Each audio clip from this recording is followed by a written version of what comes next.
Kahapon nilabas ko tong video na ito doon sa budget hearing for 2026 ni Inday. Na siya lamang ang nag-attend as usual, di ba? Hindi na naman yung pina-attend para mag-explain yung kanya mga staff.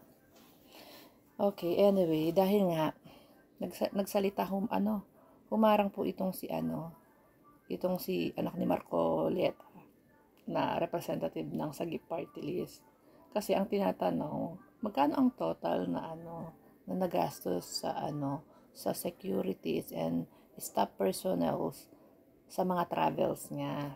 So umabot po ng 7.4 million ang total. So ngayon, dumagsa po ang mga trolls na accounts sa comment section. Sinasabi nila na hindi daw ako nanonood ng hearing. Di ba daw ako nanonood ng hearing?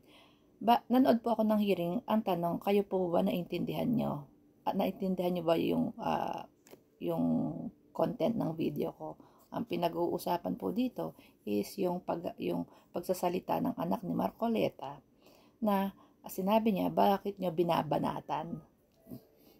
Hindi po binabanatan. Tinatanong kung magkano yung nagastos. Diba?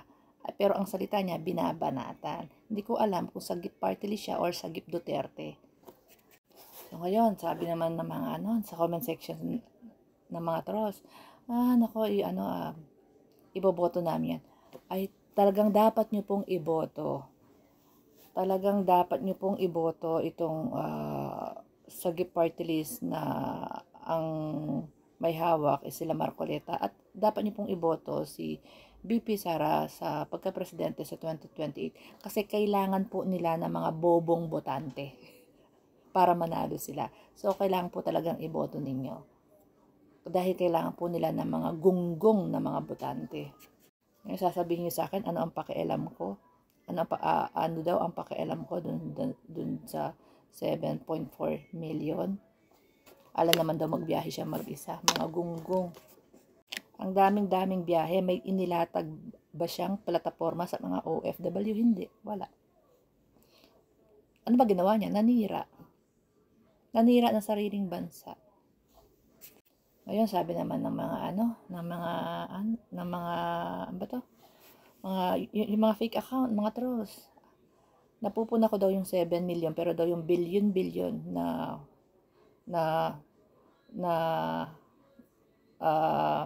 ginastos na ninakaw hindi ko daw question. Yun daw kay Romualdez nga na meron pang private plane, di ba? Kay Romualdez kay Saldico. Matagal ko na pong inano yan. Ilang beses na akong gumawa ng video na yan. Naka-follow naman kayo sa akin. Ba't di napapanood? Bakit sinabi ko bang malinis si Saldico at si Romualdez? Wala na ako sinabi malinis sila. Sinabi ko ba silang hindi nagnakaw? Kung kaya niyang mamigay ng 7 million sa kada kongresista, for sure nakakakuha siya. Baka sinabi ko bang malinis siya? Kayo, talagang sinasabi niyo malinis sa mga Duterte. Kung malinis, ano nangyayari ngayon sa Davao? Bakit ganun ang Pilipinas during his term? Kung talagang malinis sila.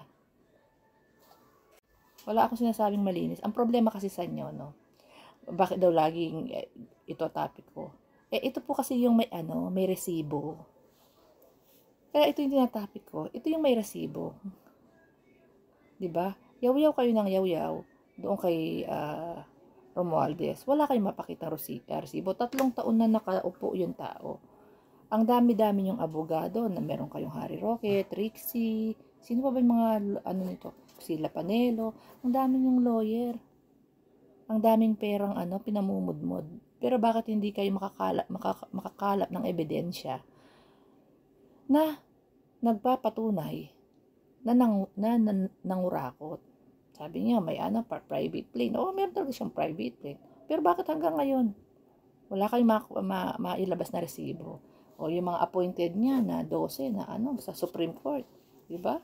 Halos kaalyado, mga senators. Mga Duterte yan.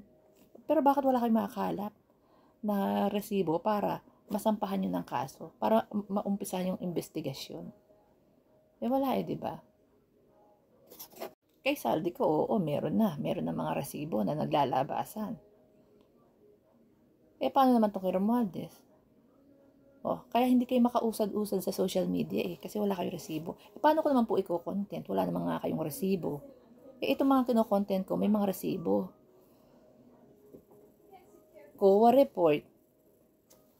Hirap kasi sa inyo, bunganga ang ginagamit ninyo. Hindi kayo gumagamit nito. Uulitin ko, iboto nyo kasi kailangan nga nila ng mga gunggong na mga bobo na botante. Good. Okay yan.